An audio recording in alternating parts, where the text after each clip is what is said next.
ngay lúc nào dung hồng tê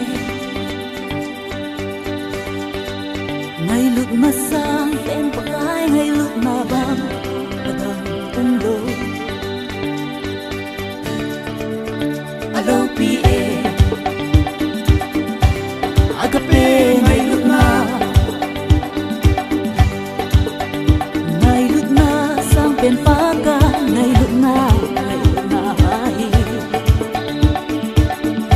pakai bạn rồi ute oh hallelujah tin sam le ute hallelujah ang ngay lúc na ate bi thấy lo pakai bạn rồi ute oh hallelujah tin sam le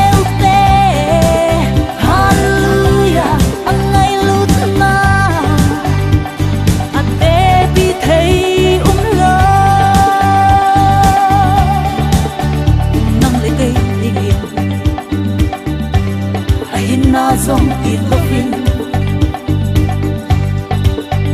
thing pel chung na sam lu zon si sop thing sel ta pakai ba choi ute oh hallelujah tin sam le ute hallelujah angai lut na ante bi thei